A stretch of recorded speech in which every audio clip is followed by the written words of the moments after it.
Saya mengenal Nadiem sekitar 20 tahun lalu. Dulu sewaktu saya menjadi jubir presiden di istana dan dia menjadi staf panitia seminar di mana saya menjadi pembicara. Saya lihat dia benar-benar mulai dari bawah. Dia yang jemput saya di parkiran waktu itu dan saya suka bercanda dengan Nadiem. Dulu kamu yang bawain tas saya. Saya tidak banyak impresi mengenai Nadiem waktu itu. Yang saya ingat dia punya percaya diri, kompetensi dan ambisi yang tinggi. Jadi saya tidak heran ketika dia diterima di Harvard University. Dan beberapa tahun kemudian saya mendengar Nadiem mulai bisnis Gojek. Tadinya saya sanksi, ini bisnis apaan ya? Tapi saya sungguh takjub melihat Gojek sukses besar menjadi inovasi bisnis yang bisa memberikan pekerjaan pada jutaan orang dan membangun suatu ekosistem ekonomi kerakyatan. Saya sebenarnya agak was-was waktu Nadiem masuk pemerintah. Mengapa? Karena budaya korporat Nadiem pasti akan banyak berbenturan dengan budaya birokrasi pemerintah. Nadiem lebih efektif sebagai entrepreneur ketimbang pejabat negara. Dan tragisnya, walaupun Nadiem selalu menunjukkan kesetiaan kepada Presiden Jokowi yang mengajaknya masuk kabinet, setelah Nadiem mengalami musibah kasus ini, Jokowi tidak pernah menyapa atau menunjukkan empati pada Nadiem. Saya bukan orang hukum dan tadinya juga saya tidak punya opini mengenai kasus ini. Tapi apa yang saya lihat dari kasus Nadiem ini banyak sekali kejanggalannya. Kalau ini kasus korupsi, faktanya Nadiem tidak pernah menerima uang. Tidak pernah berupaya memperkaya diri melalui kebijakan. Bahkan secara finansial, Nadiem sendiri yang justru menurun kekayaannya semenjak menjadi menteri. Tidak ada menstrea atau niat jahat Nadiem dalam kasus ini. Dan kerugian negara juga tidak terbukti. Bahkan ada pandangan bahwa negara justru untung karena harga Chromebook yang dibeli lebih murah dari harga pasar. Google sebagai pihak dalam kasus ini juga tidak pernah tersentuh oleh jaksa, sementara kesaksian Google yang menguntungkan posisi Nadiem juga tidak diperbolehkan dalam sidang. Asumsi konflik kepentingan Nadiem sebagai mantan petinggi Gojek juga tidak terbukti dan terkesan dicari-cari. Kalaupun ada aspek kebijakan pembelian Chromebook ini yang kurang optimal dan tidak memenuhi kondisi di lapangan, saya setuju pasti ada, tapi ini bukan korupsi. Dan silahkan tunjukkan apakah ada kebijakan pemerintah yang sempurna.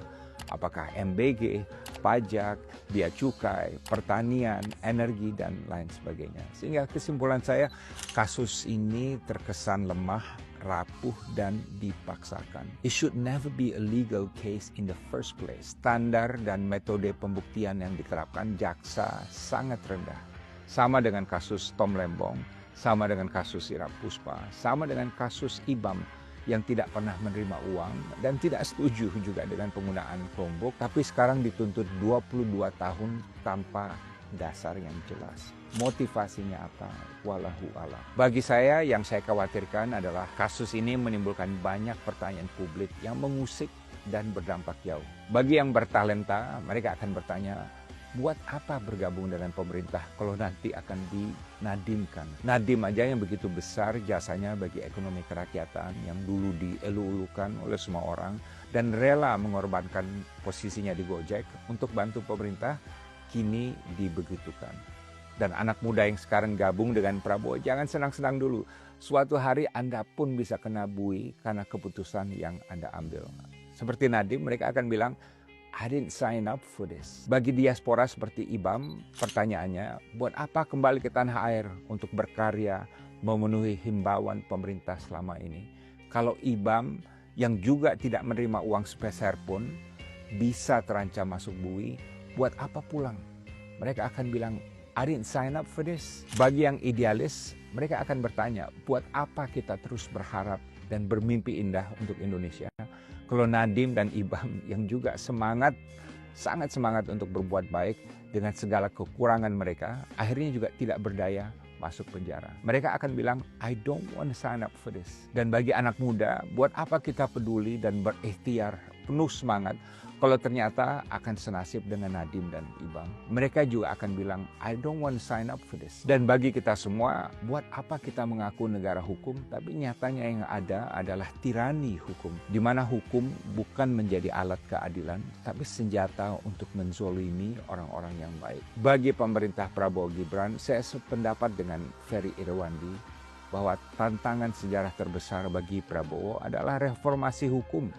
bukan hanya MBG, bukan hanya hilirisasi. Dan di sini tantangannya bukan saja menegakkan hukum yang tidak pandang bulu, tapi juga hukum yang memberikan rasa keadilan, yang benar-benar menghukum yang salah dan melindungi yang benar. Menurut saya, yang membentuk kepercayaan rakyat terhadap pemerintah bukan isu kemiskinan, walaupun itu penting, tapi rasa ketidakadilan. Kriminalisasi kebijakan yang telah banyak mengambil korban orang-orang baik dan bahkan orang-orang terbaik kita adalah kanker dalam dunia ekonomi dan dunia hukum yang merugikan bangsa dan negara dan bahkan suka dijadikan alat pemerasan oleh oknum.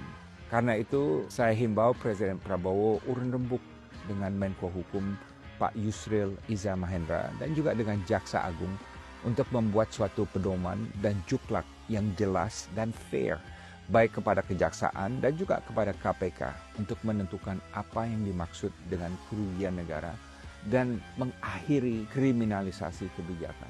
Hindari situasi di mana there are too many laws but too little justice. Saya Dino Patijalal, speak truth to power, speak truth to the people, wisdom without fear.